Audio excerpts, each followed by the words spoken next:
Between the Supreme Court decisions and the aggressive gerrymandering, it probably feels as if Republicans are on the rampage, right? That they really feel like this is the moment to go for it, to create a situation where it is next to impossible to dislodge them out of power. And the extent to which they're going for it may suggest that they're doing this from a position of political strength.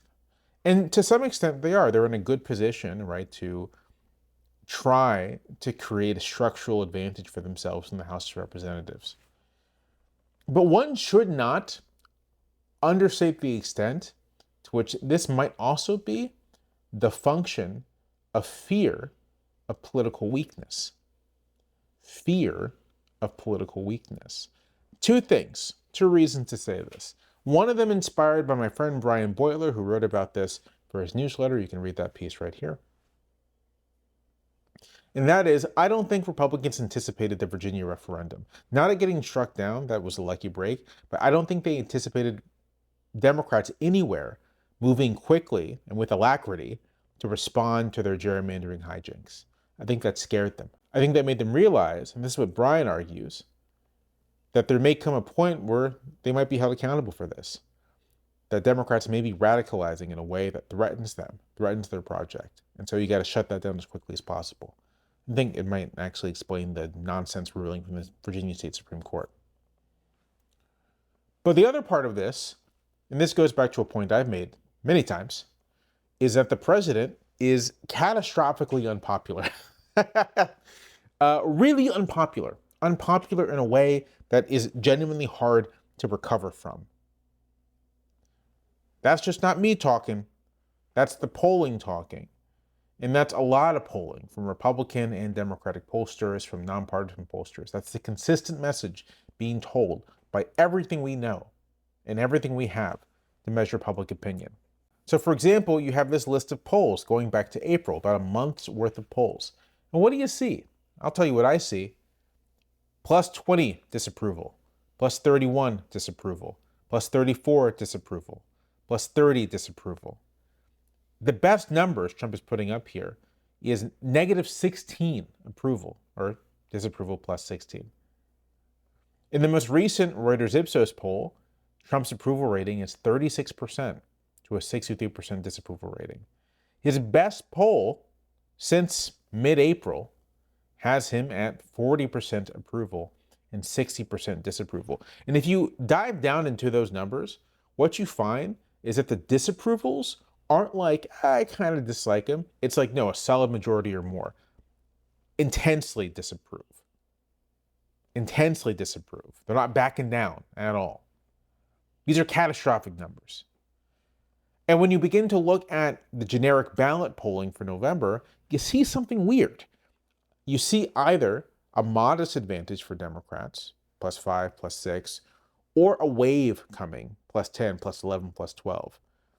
If you break it down using what political scientists call the fundamentals, the president's approval rating and the state of the economy, wage growth, inflation, these sorts of things, what it looks like is a tsunami approaching the Republican Party.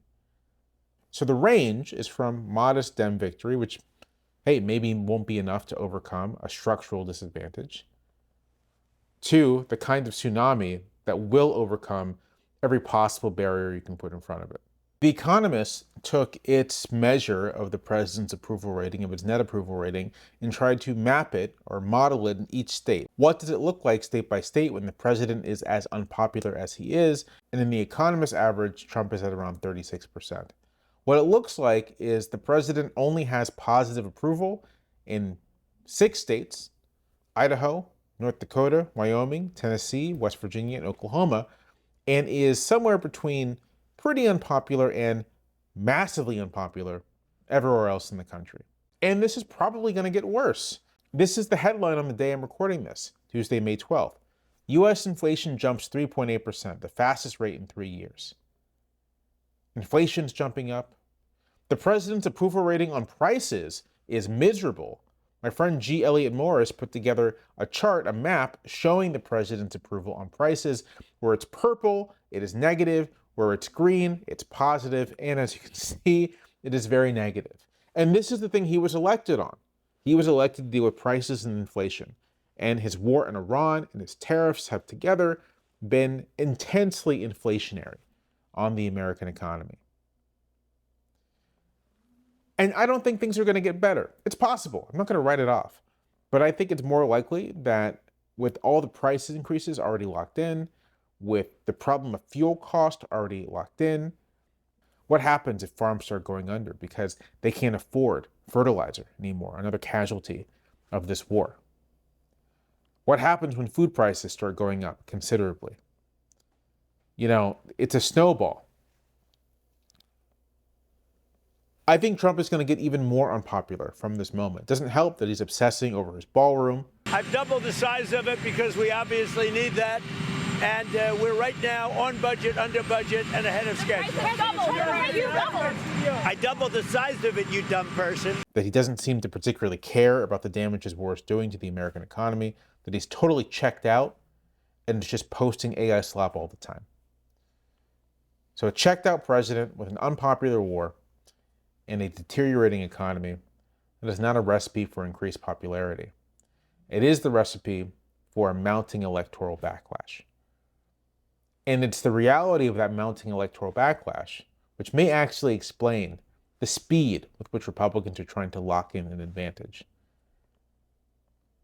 I'm probably a little more, inclined to see the silver lining in things, a little more optimistic than you, viewer, watching this.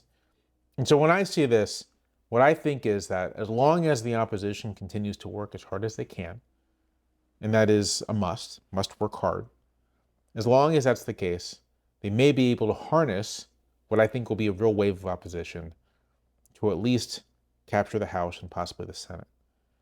After that, it'll take a lot of work, a lot of pressure from people like me and you to get Democrats to do what needs to be done, to roll back the political corruption that we've seen, to roll back the corruption that we've seen, and to try to get to a point where you can't rig the election through all this chicanery, and where voters are ready in 2028 to toss as many Republicans out as possible.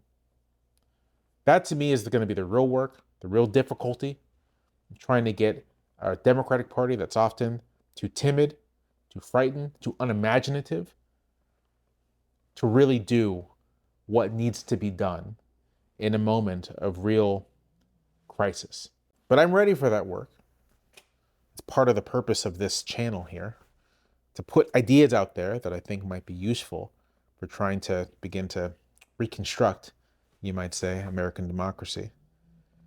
And I think you should be preparing for this work because it's going to be part of our duties as people interested in building a better country, a better world. You might be cynical about that. I'm not. All right. I'll see you next time.